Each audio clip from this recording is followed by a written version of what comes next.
Hello, everybody, and welcome to In Conversation. I'm James Campbell, and I'm delighted to be back with a special episode of the Fighting for the Soul of General Practice series. As always, I'm joined by my brilliant co-hosts, Dr. Rupal Shah and Dr. Jens Foell. And today we are honoured to welcome a very special guest indeed, Professor Roger Kneebone. Roger, thank you so much for joining us. It's wonderful to have you on the podcast today. Really appreciate your time, and I'm really looking forward to speaking with you. Well, it's a great pleasure to be here. Thank you for inviting me. Ru, Jens, how are you both doing? We are good. Yeah, enjoying the sunshine. Oh, brilliant. Well, me too. Yeah, I've got a little bit of sunshine down here in Palm Springs. Well, look, let's crack on. Today, the episode and the theme I'd like to discuss is the craft of general practice. To begin with, Roger, I wanted to get you to weigh in on a few things. But before, can I just ask you to just introduce yourself? Can you just tell us who you are, what your current position is, your sort of role, and what your kind of research interests are? Thank you. Yes, well, my current position is that I'm Professor of Surgical Education and Engagement Science at Imperial College London, which is one of the big London universities, focusing particularly on science, engineering and medicine. I've got a couple of other roles. I jointly lead a Centre for Performance Science between the Imperial College and the Royal College of Music, one of our close next door neighbours in central London, which is the world's #1 conservatoire at the moment for training musicians.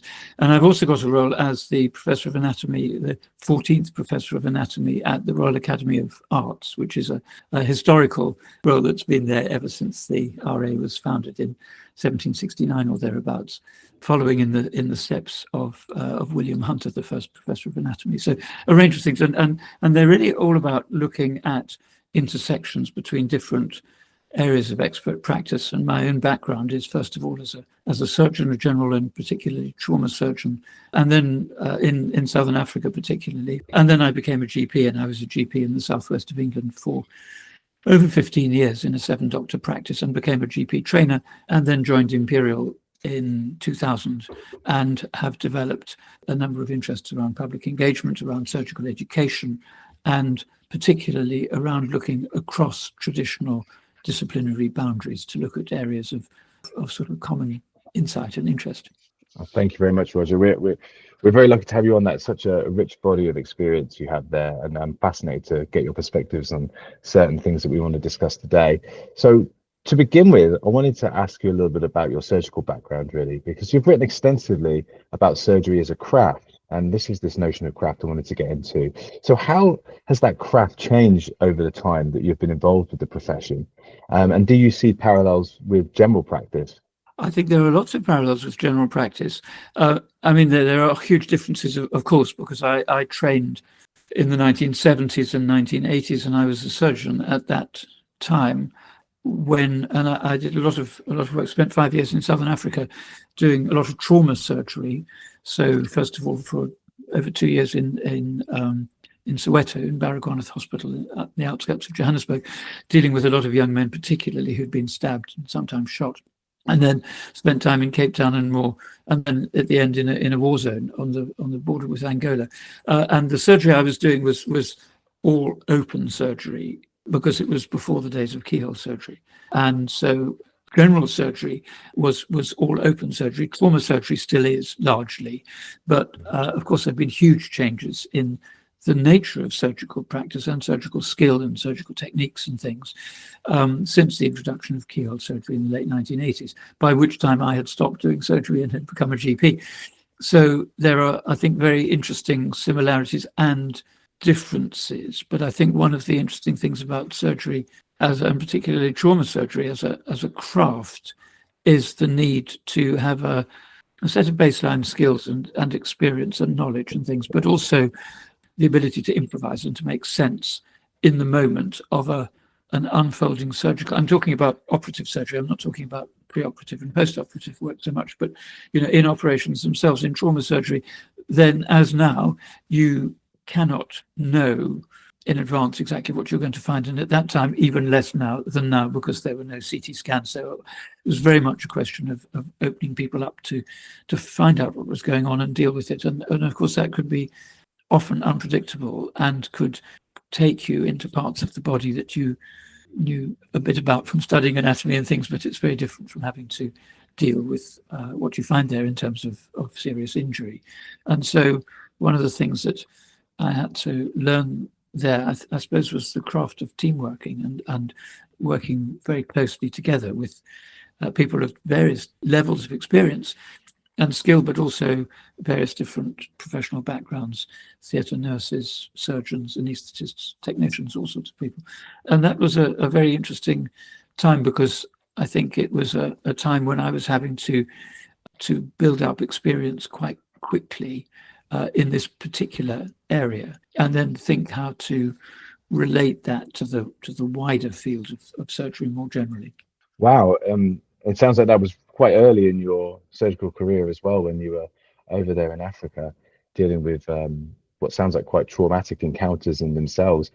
Do you feel like that was a really, really important formative experience and set you up for your career in not only surgery but in general practice more generally, having such an intense experience in those formative stages? Well, yes, it was. I mean, certainly to begin with, in terms of the surgery itself, in order to progress with the surgical career, I had to pay quite a lot of attention to learning stuff, because you have to take stiff exams and things like that, and I had to do all that.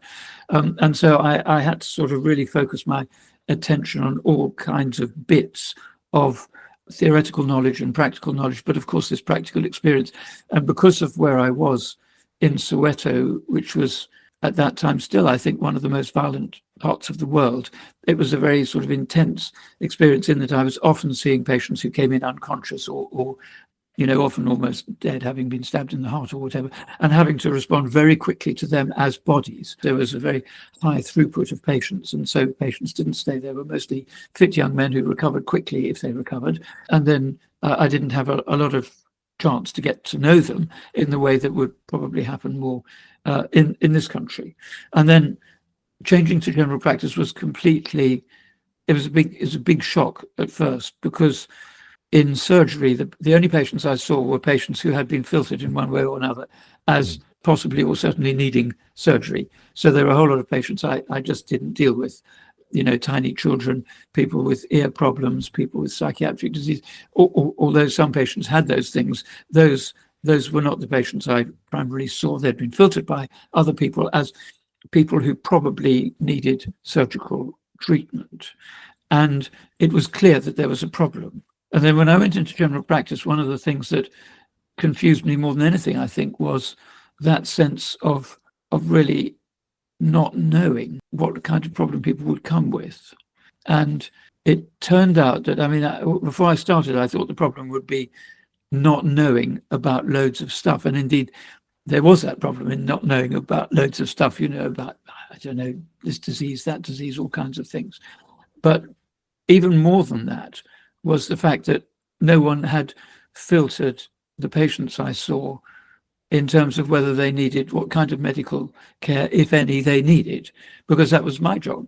And so I started to think much more that the problem was trying to make sense of what was concerning another person and working with them to try and shape and perhaps define, or certainly identify, what it was that we were both dealing with, when often neither of us was on firm ground, in that the patient themselves might not have articulated or framed really what the problem was.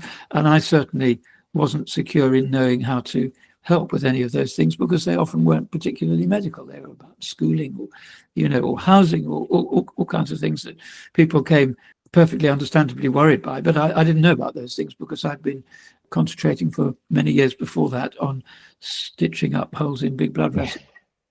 So in some ways, it's almost, although you're the pointy end of the spear, as it were, when you were out there in Africa dealing with violent traumatic injury, it's almost a greater challenge to come back and be a general practitioner, because of all the different hats you have to wear and all the nuances and all the different experiences you have to bring to that role.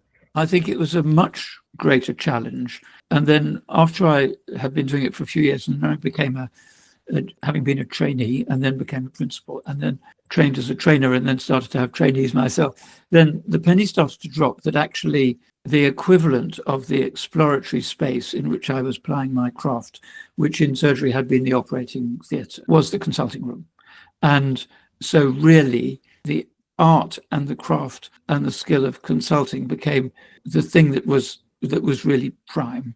And I started to think less about my anxieties of not knowing what the 5 causes of a rash on the knee or whatever. It was much more about the process of working with somebody to find out what was going on, primarily through consultation. Of course, there were tests, there were all sorts of things, there were this, that, and the other, but that was the sort of focal point. And so then I started to think much more about, not so much about the questions that I would ask and the answers that somebody would give, but the way in which I framed those questions and how I listened not only to what people say, but to what they didn't say, and to try and make sense of the encounter, as opposed to just the questions and answers, which is how, as a medical student, I'd been taught, you learn questions, you ask them, you get answers.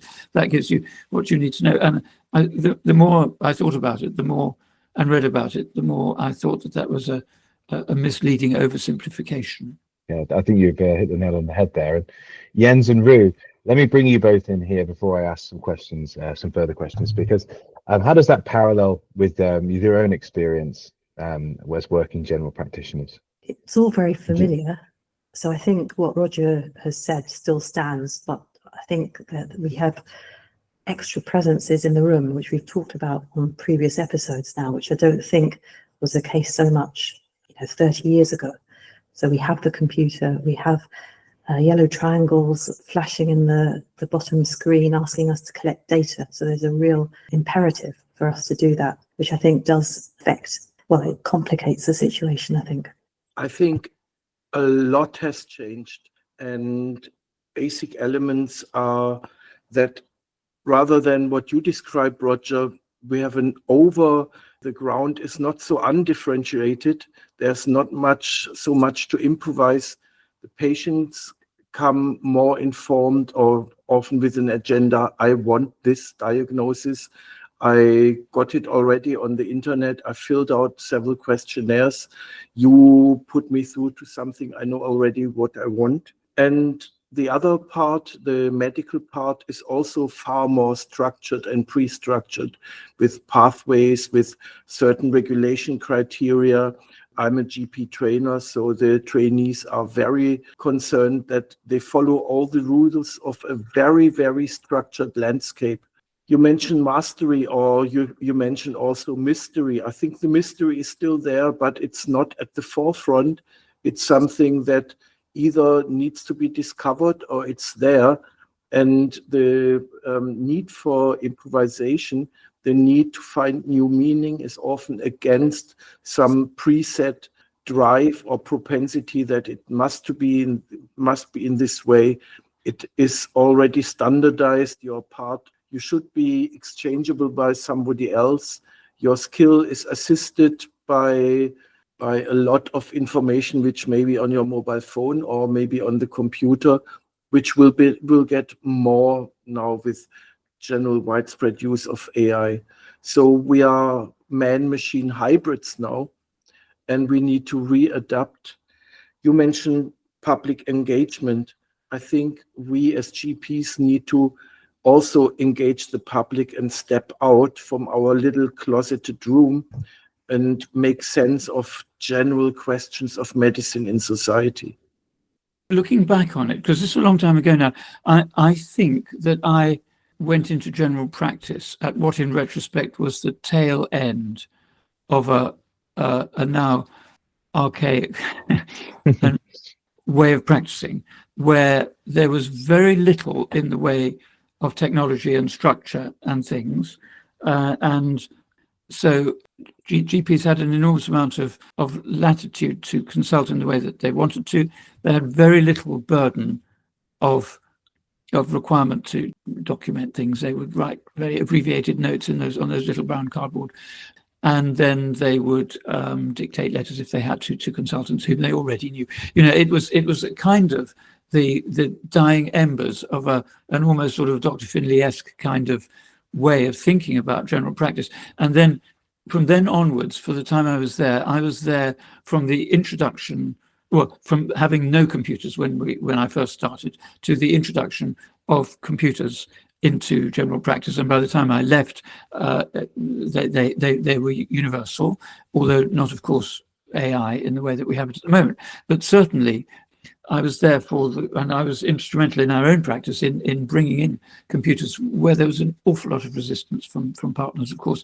And I think that one of the interesting things is that alongside the enormously expanded opportunity to look up stuff when you needed to on the computer was this increasing demand from the computer, from a technocratic system for putting in information, and so a shift to meeting the demands of an ever more demanding system for putting stuff in through technology that for many doctors was unfamiliar and inimical, having to type when they weren't good at typing, having to take their attention away from their patient and onto the screen. All those things that we now talk about, I suppose, it was very raw and fresh when I started, because all of the GPs I was working with and the ones I trained with were in that former mode where it was just a doctor and a patient and a pen and a little piece of cardboard that you wrote the result of something, a diagnosis or a next step.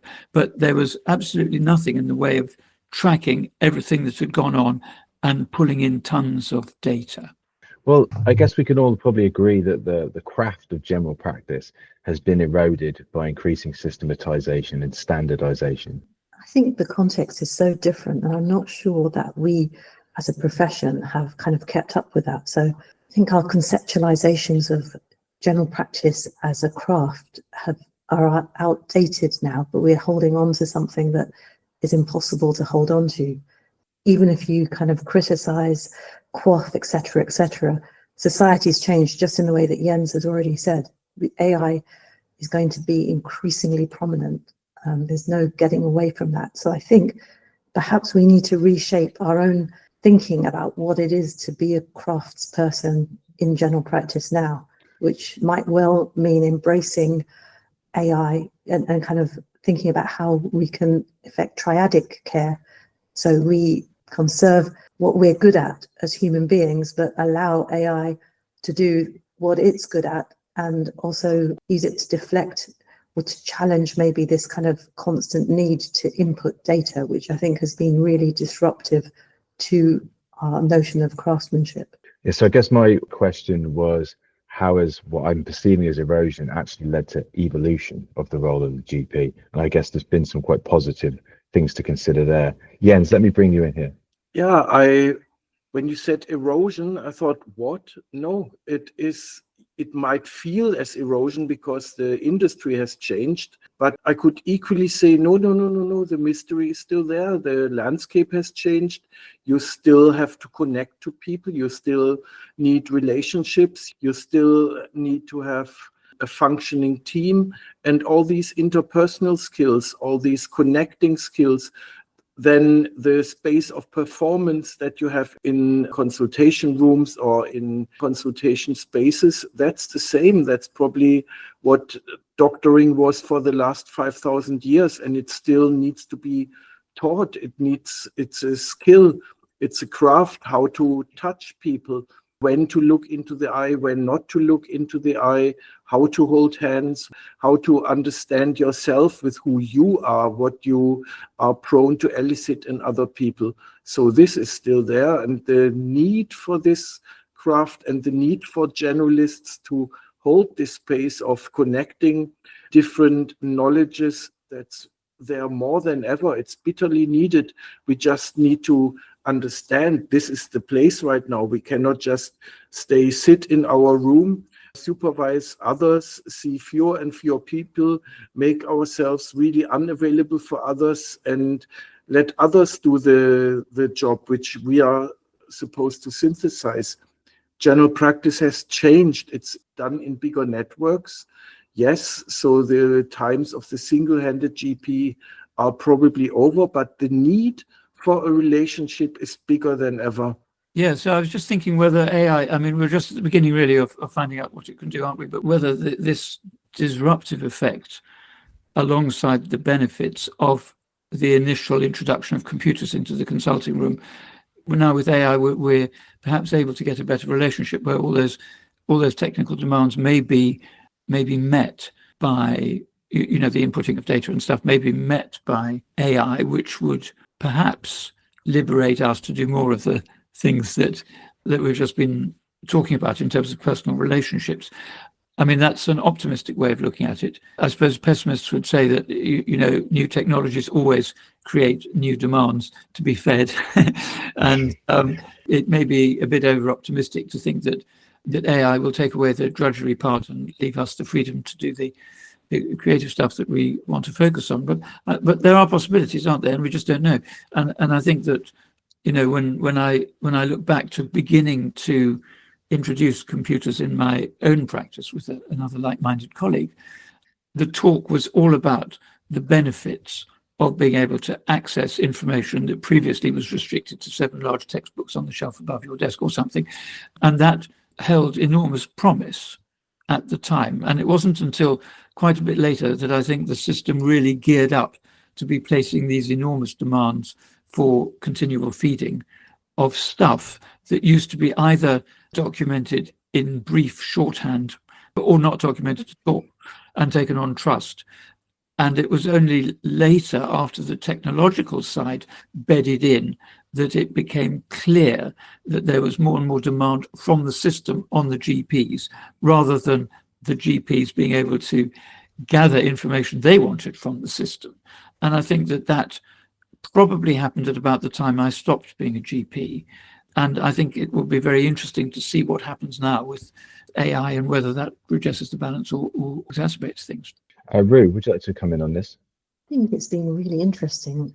When I started as a GP, QoF had just come in, and it's extraordinary how the culture, like our idea of what it is to be a professional GP, has changed so radically over the last 20 years. We've internalized this, and it's kind of shaped our idea of what craft can be. And I think there's something about reclaiming craftsmanship within the profession. I think we've allowed it to kind of exude away from us, but just with the tyranny of data collection, the kind of tyranny of these demands on us has really affected our idea of what it is to be a GP. And I wonder if now's the time to try and reclaim that. And as you say, Roger, I think AI could definitely help us with that. But of course, it could make everything worse as well. And that's a real danger.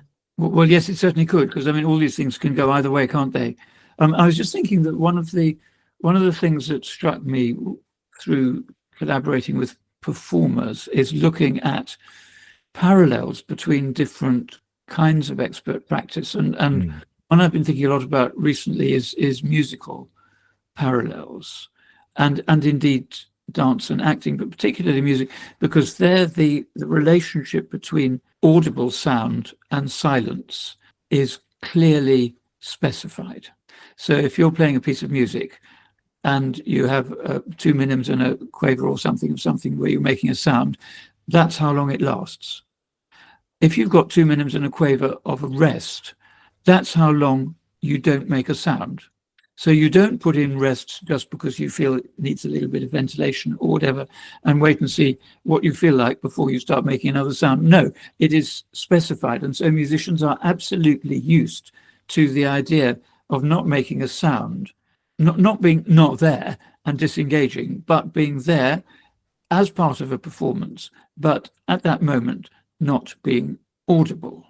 And I think that has the effect of making people aware of the length of silence. I think in clinical consultations, if you think of a conversation, let's say a professional conversation, as a sort of moving between spoken words and silence, the spoken words, everybody kind of knows roughly how long what they are planning to say is going to take. But silence is notoriously deceptive. And so since, a 5-second silence feels like 5 minutes very often, there is a tendency to squash out the silence and not to leave the amount of space that is needed for people, for clinicians and patients, to process what's been said and what they're planning to say and what they're thinking ahead might be necessary to say, all that kind of thing.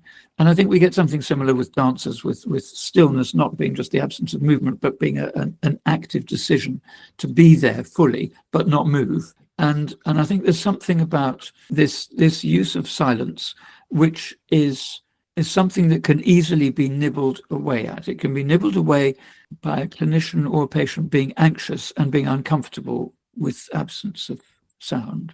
But it can also be nibbled away at by computers and things saying, you're not doing anything else, feed me, you're not doing anything else. In fact, you are doing something else. You're processing what's going on in the conversation. And so I think there's something really important about having a true sense of the importance of allowing enough time for things to happen in the moments when nothing is being said. That's a fantastic analogy. I can see, Jens, you want to come in here. I think it'd be wonderful to get your take on that.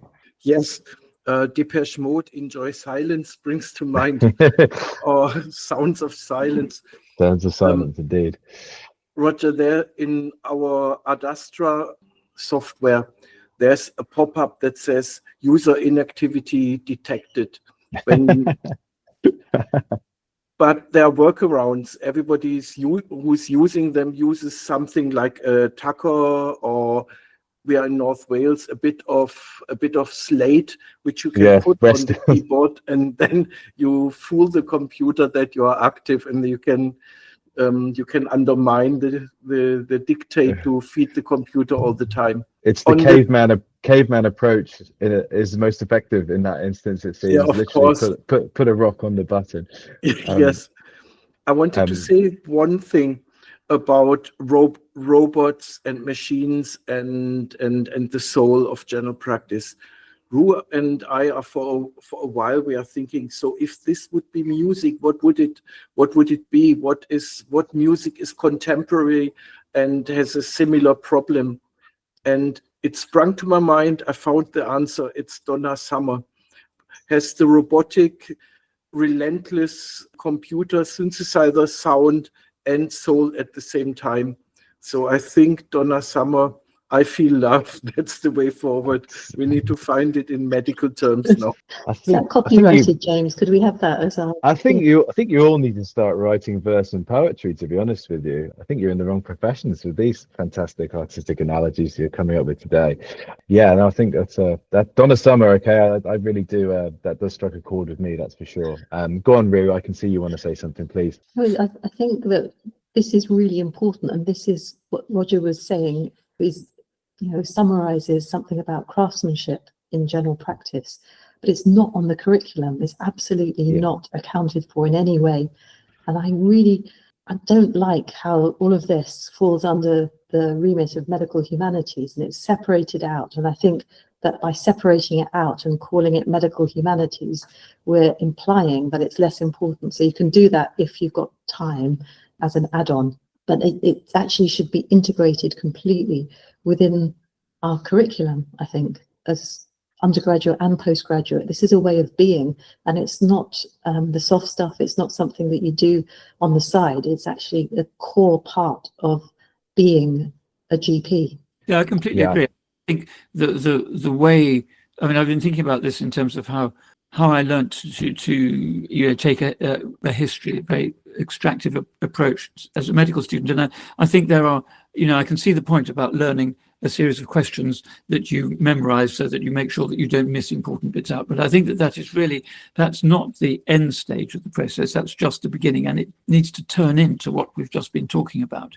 And it needs to turn into a change from memorizing stuff and constraining the conversation to the answers you get to questions you've already asked, to having the confidence to be able to start to address the things that haven't been put into words yet.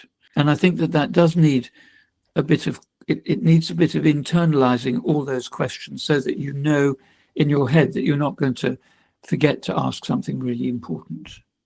But once you've got to that stage, which after all doesn't take all that many years, I think then comes the time when you need to do what we've been talking about, and we've been talking about it in general practice, but I think it applies to all branches of medicine really, which is if we are trying to help people, we need to start off by identifying what it is that is concerning them, and having sensible, thoughtful, respectful conversations that go in both directions to try and make all-round sense of what's going on. And I think that is one of the areas where we can learn a lot from people who are in different professional areas, because there is a need to improvise. There's a need to deal with things when people are hostile. And I mean, we can learn a lot, for example, from stand-up comedians, I think, about how they deal with heckling and like that. We can learn a lot I've learned a lot from magicians about how they create an experience that ensures that their audience leaves a show remembering the excitement and the enjoyment of what happened, even though they can't remember the details. I think that applies in medicine. People often remember, don't they, how the doctor made them felt, although they can't remember what the doctor said. And so there's something about people whose professions require them to think about the outcome of their performance in particular ways, with particular emphases. And I think that if we just stick within the frame of medicine only, all we learn from is other people who are doing medicine. And I think that there's a lot to learn from other people who aren't doing medicine, because they have spent just as long learning in their profession how to get really good at it as we have in ours. But we often miss an opportunity to connect, I think. I think that's a really, really valuable point. And it actually leads me to a question I wanted to ask you, which draws some of this together, I think. And it was really connecting this notion of whether the current training models do enough to preserve the sort of artistry and craft of general practice, or whether we're in danger of creating technocrats and technicians, which is something that's come up in many of these episodes. And I know that Jens will probably want to weigh in on this as well. But I was wondering if you could explore a little bit more some of the ways that we might learn from other professions and other crafts, because you're in this quite unique position there, Roger. And my publisher that I work for focuses on interdisciplinary research almost as a fundamental of who we are. And it's amazing to see what you can learn from other disciplines and other ways of approaching different topics. And often my mind is really blown by how things that you think would not be compatible are incredibly sympathetic. So how might we practically learn or change some of the training models to incorporate some of the things that you've experienced from magicians or from tailors or other craftspeople? I mean, I think it's a question really of keeping an open mind and thinking.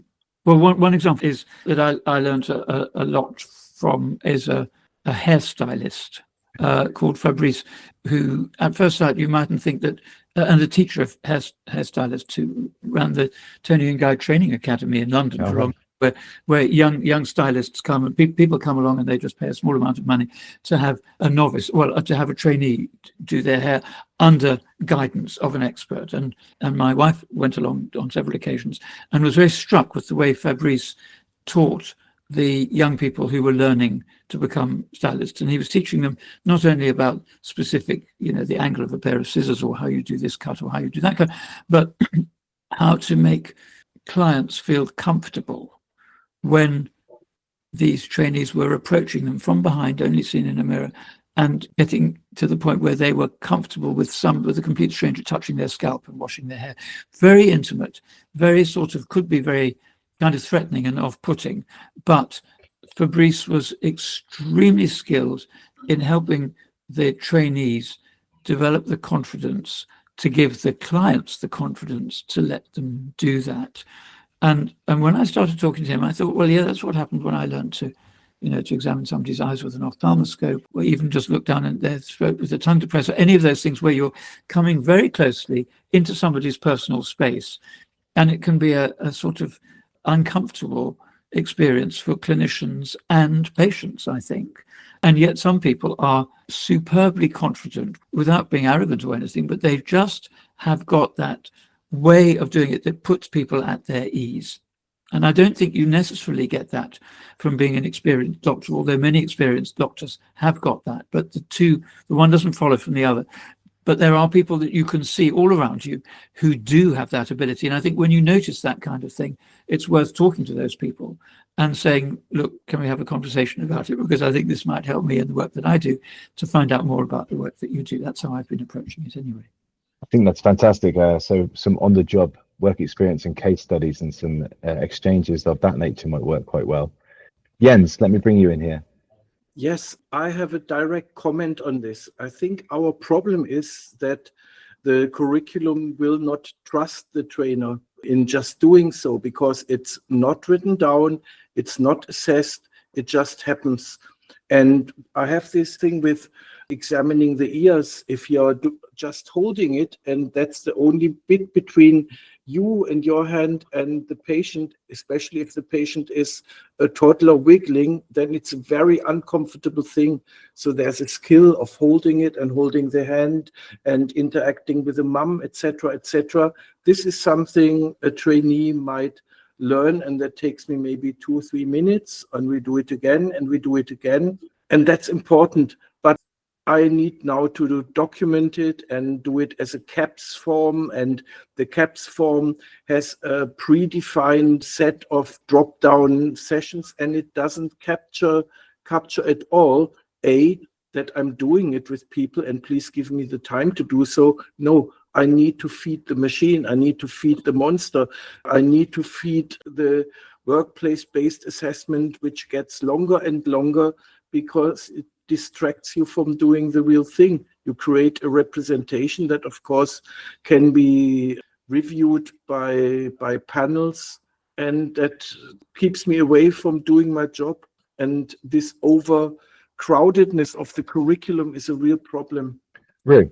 It's a different mindset, isn't it? When you're kind of doing a tick box exercise and you're reducing things down into their component parts, then there's a certain kind of feeling that you have about doing that job. And it's a very different mindset to looking at the whole and to looking at kind of, how did I make them feel? What was the feeling in this room? Why was that? What happened here? Like, let's think about it. It's two different ways of being. So it's hard to reconcile when the assessments are as Jens describes, I think, and there isn't enough emphasis on that thing about, let's kind of look at the whole thing. Yeah, I think one of the problems is that there is a sort of assumption, and maybe it's by people who design computer programs and medical administration systems, that there is a sort of information in, information out, direct relationship, and that the conclusion at the end needs to be backed up by an evidence trail of questions and answers and tests and goodness knows what, leading to a series of possibilities which are narrowed down to the right one. And I think that completely misses what actually goes on in consultations, where there may be moments of insight, there may be sort of an understanding of what is going on that has not been said, or all those things which are impossible. Not only do they resist, but they confound this way of looking at things that is essentially a data processing way of crunching facts and leading to a diagnosis. And sometimes that works. I completely acknowledge that, but it doesn't always.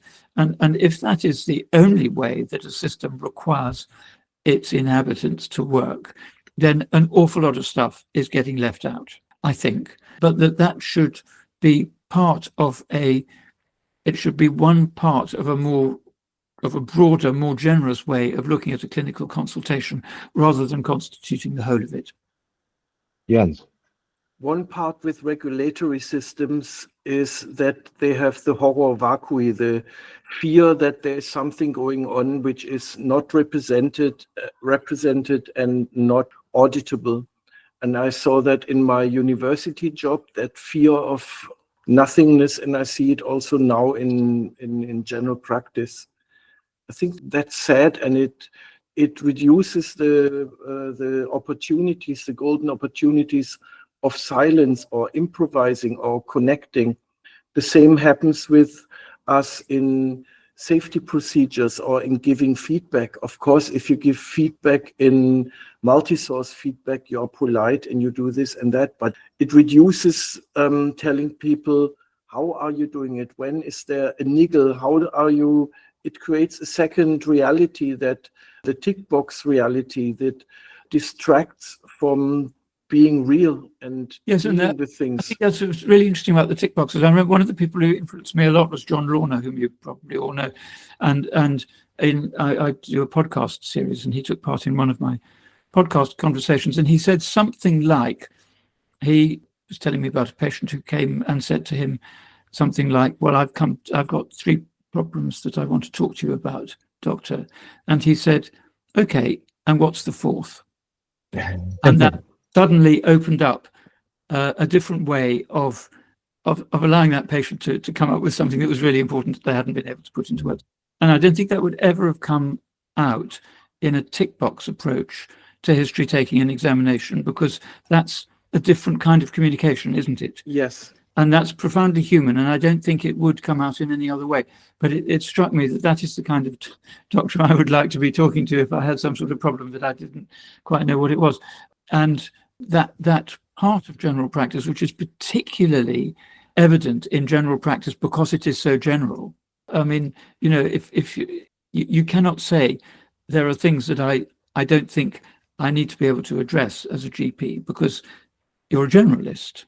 You can say that if you're a pediatric dermatologist, perhaps you can say, here are the things I don't deal with, and that's fine because that's how it works. But as a generalist, I think that the essence of being a generalist is trying to make sense of things that are almost always blurry and inchoate and difficult to define, and multiple things, blah, blah, blah, blah, blah.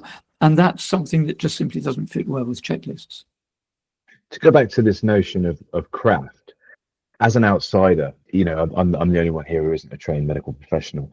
Do you think if we start to think about general practice and outwardly discuss it in terms of craft and the philosophy of craft and the language of craft, it would break down some of these barriers? I mean, it depends what people understand by that word craft. Yeah, I mean, I think one of the things we need to do, or one of the parts, I guess one of the things I'm trying to ask there as well, is that we need to become better. The medical profession, the system needs to become better at valuing these notions of craft, and I think of communicating what that is to a layperson into because I think there is this notion of art and science that general practice sits between. I think perhaps the general public maybe think of it more as being a hard science, when in fact being part of this podcast is every week opens me up to how much of a craft it is and how much of a constantly evolving process it is. So I think maybe language and the way that we understand these terms, the more we can address some of those issues, might open that up and people's understanding of the value of general practice as a craft and not just this kind of hard science technicality. Ru, I can see you want to come in though, so please. I think it's a really good framing, because if you frame it as science or art, science is always going to win. Science has colonized medicine for the last 100 years. And so I think if you frame it as craftsmanship and what is needed to achieve that, it's a really useful way of looking at it. I really like that. I think definitely yes, if you can be sure that is a craftsperson who knows to examine everything, who knows a big deal about society, drugs, psychology, emotions, and really inhabits this space, spent also years and years doing night shifts, knowing hospitals, knowing the location, knowing that is an amazing skill set.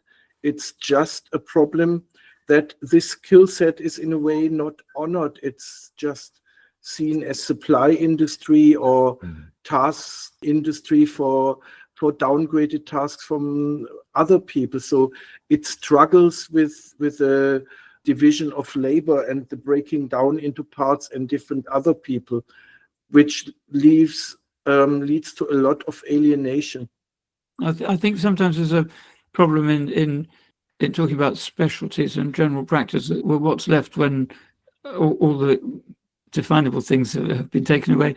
There's something about maybe how we can describe the nature of the work of general practice in ways that I don't know that are better at getting at its essence. And I haven't got the answer to that, but I think it is quite a difficult thing to convey to people, particularly since it is these qualities that we've been talking about are most needed when dealing with things that are difficult to understand or articulate or put into words or whatever. But those are very often the things that bother people most and the things where they most need help and expert guidance.